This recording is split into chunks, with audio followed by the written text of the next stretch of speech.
Hello everyone, I'm Saswati Paramita.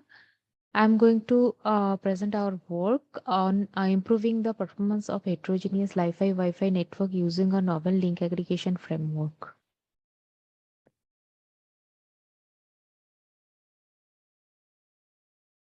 These are the outlines of the presentation. First of all, I want to introduce light fidelity. Li-Fi is a comprehensive technology of visible light communication where communication takes place by using the visible light as the medium. Li-Fi is the communication network for the multiple users used, and in case of Li-Fi, it offers both illumination and communication using LEDs as transmitters and photodiodes as the receivers. It also supports uplink and downlink communication with mobility and handover. It offers a huge unlicensed spectrum around 300 terahertz for the communication purpose. Therefore, it supports high data rate of Gbps range. It also leverages existing infrastructure, like using existing lighting system for the Li-Fi access point. Then it offers no interference from other electromagnetic spectrums. It has some limitations like coverage holes and blockages. This Li-Fi technology is one of the alternative technology for the wireless fidelity. While Li-Fi is providing less coverage with high data rate, and Wi-Fi provides a large coverage with low data rate. Here we can observe that Wi-Fi has large coverage, and this feature of the Li-Fi and Wi-Fi are same, and it operates in gigahertz, and it operates in Mbps range also. So therefore, Li-Fi provides better quality of service as compared to the Wi-Fi. These are the limitation of the Wi-Fi. In our work, we have compared the link aggregated or heterogeneous Li-Fi-Wi-Fi network with the conventional network, standalone Li-Fi-Wi-Fi, and a hybrid Li-Fi-Wi-Fi network. Basically, in case of standalone Wi-Fi network, we have considered 5 cross 5 cross 3 room of multiple users and single Wi-Fi AP, which AP is serving multiple users. It has a large coverage area, but with the less data rate. As number of resources increases, the fraction of resource allocation to the user reduces, so data rate reduces, so quality of service achieved by the user is less. In this case, CDMA we are using. In case of standalone Li-Fi, we have considered 4 Li-Fi APs, and in the same set of Li-Fi users and room dimensions we have considered. We can observe here that most of the users are served by the Li-Fi APs with high data rate provided by the AP. Therefore, the quality of service of the users enhanced in the Li-Fi AP, but overall network performance is reduced because some of the users are not able to serve by the AP because of the coverage hole. Therefore, a hybrid Wi-Fi network is proposed in that in the literature. In that hybrid network, all the users will be served by the either of the Li-Fi AP or Wi-Fi AP. In this way, the overall quality of service of the network will be improved. However, we can observe that the corner users which are present in the Li-Fi coverage, those users will be having the less SINR. That's why a less data rate will be offered from the AP to the user. Therefore, overall quality of service also degrade in other way. Therefore, heterogeneous Li-Fi-Wi-Fi network is proposed with the link aggregation. Link aggregation is the technique in which the link of the Wi-Fi AP and Li-Fi AP will be allocated to the user together. So in this case, Li-Fi enabled heterogeneous Li-Fi-Wi-Fi network is providing the higher quality of service to the corner user so that overall network performance of the user will be improved.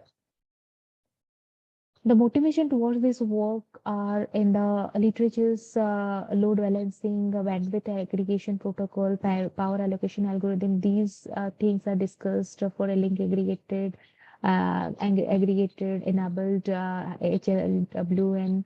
But in how the users will be allocated for the link aggregation to improve the quality of service, how many number of users and which users, those kind of analysis has not been done in the reported literatures.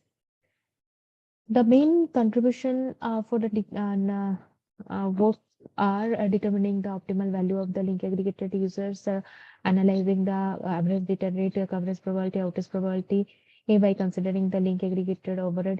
This link aggregation overhead is considered as the overhead efficiency, which is the 0.8 considered in our case. That means 80% of link aggregation is successful, even though some packet reordering latencies, etc., are there.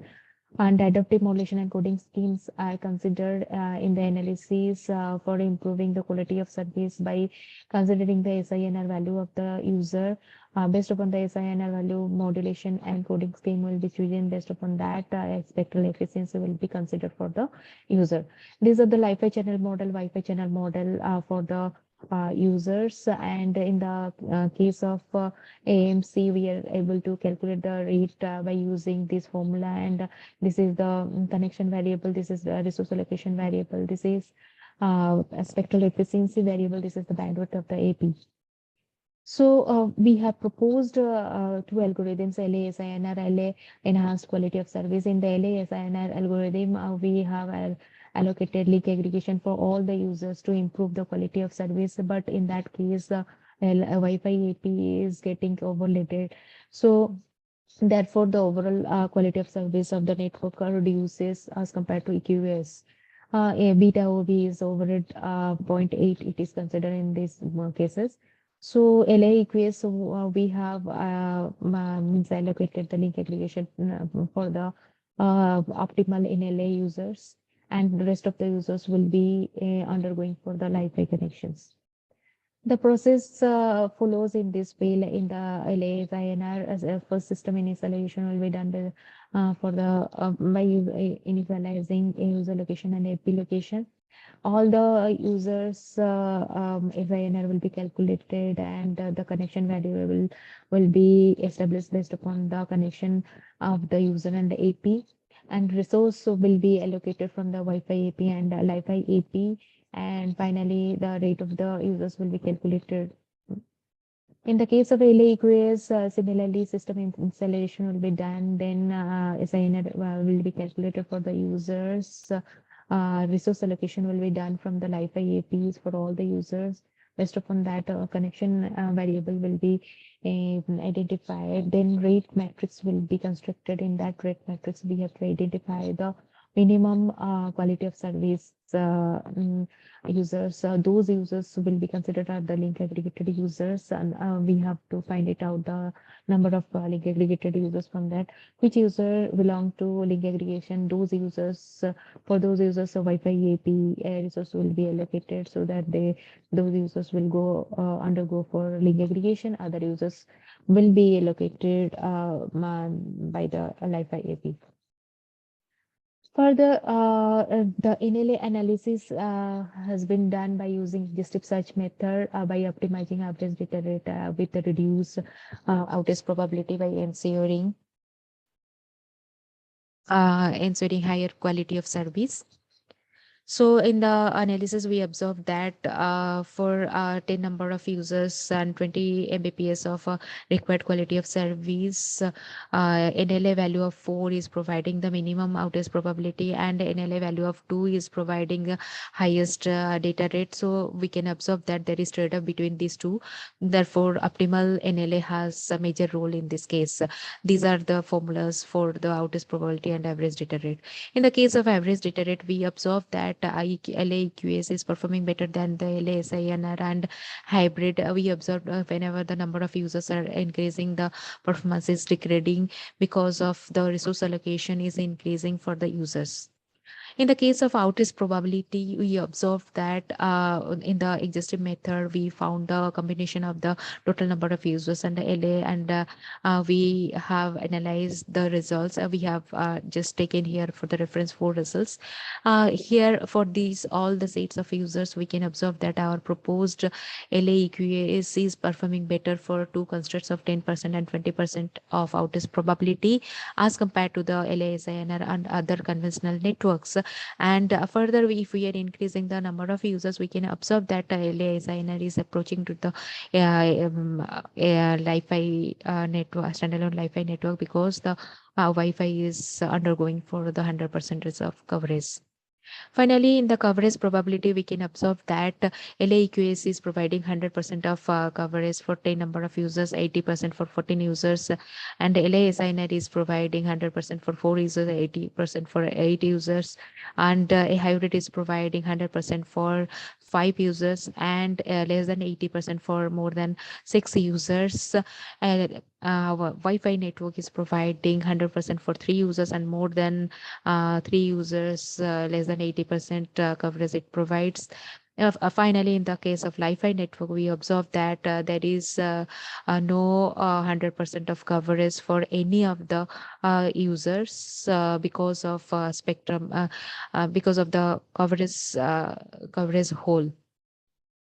Finally, the conclusions are like LAEQS algorithm outperforms the LASINR and other conventional network in terms of quality of service requirements. LAEQS also achieves quality of service of 1.5 times higher than the other networks. It also provides 100% of network coverage for predefined quality of service requirement for N greater than 16 and 80% for N less than 16. These are the references. Thank you.